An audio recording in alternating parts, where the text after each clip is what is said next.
Once that story broke, I knew exactly how everything was going to unfold. And my incident just came rushing and roaring back at me. A former police officer, now an Omaha City Councilman, he knows how it feels to be staring at the wrong end of a weapon. Gary Gurnett survived a knife attack nearly 3 decades ago. Good evening and thanks for joining us tonight. I'm Justin Pizzera. And I'm Megan Matthews. He still has the scars from that attack. Now this is cell phone video from Thursday's chaotic scene near 43rd and Redmond. Officer Sophia Jordan was released from the hospital yesterday after being stabbed. She's now recovering with relatives. For Councilman Gurnett, her attack brings back vivid memories. It's a story you'll see tonight, only on 3. From time to time, I'll get a twinge, so I'm able to tell if the weather's going to change. The scars on his arm have faded, but the memories at 36th and Leavenworth are very clear for Gary Gurnett. I was encapsulated all over again at 36th and Leavenworth and relived that whole thing.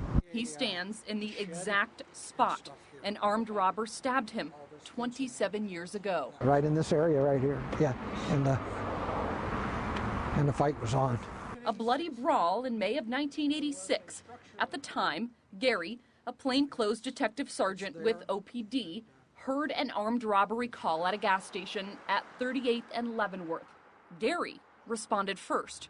As I was searching, I found this guy hiding behind the building across the street here at 36th and Leavenworth. It was configured a little bit differently back then. He called for backup and moved in closer to the suspect, armed with a knife. As I tried to take him into custody, he began to fight and produced a knife and stabbed me in the arm twice and twice in the hip. Gary said he pushed the suspect away, grabbed his gun, and fired off a fatal shot before being attacked again.